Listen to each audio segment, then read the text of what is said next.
But in many ways, Putin has already lost. Far from being the far-sighted manipulator of events that he would have us believe, Putin has damaged himself through a series of catastrophic misjudgments. He has failed to recognize how deeply the notions of sovereignty, democracy, and national identity have taken root in Ukraine.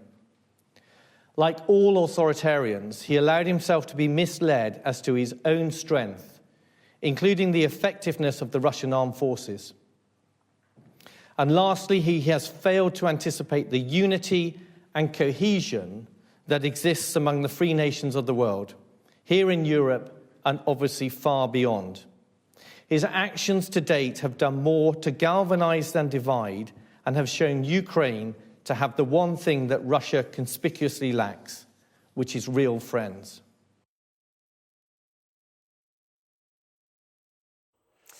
Well, let's speak to our Deputy Political Editor, Sam Coates, today, because quite a lot is being said about Vladimir Putin's judgment by some very senior figures. You've just come from that meeting, Sam. What else did he have to say?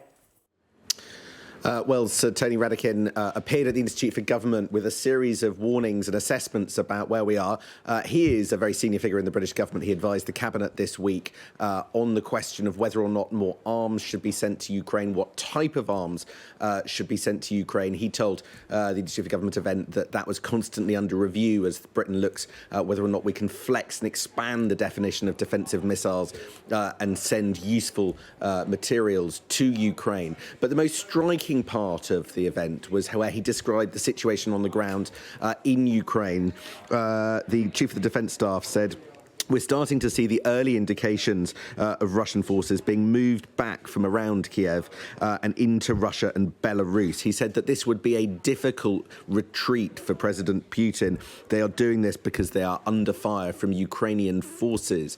The point that he was trying to get across, however, was that Britain does not take at face value necessarily statements by Russia that they are no longer trying to take Kyiv as a primary objective in this war. He reminded everybody in the room that Russia declared at the start it had no intention of going in to Ukraine to try and take the country. That proved false. So you can only monitor what is happening on the ground rather than take the pronouncements of the Russian government.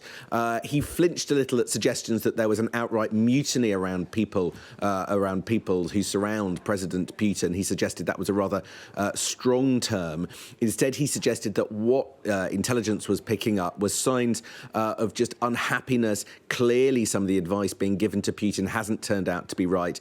He's not sure whether it goes all the way through to outright mutiny, but he said that clearly there is unhappiness there. But the picture that he was presenting of where President Putin is at the moment in this conflict was bleak, making clear that Putin is not achieving his strategic objectives, even though the conflict could have some weeks left to go.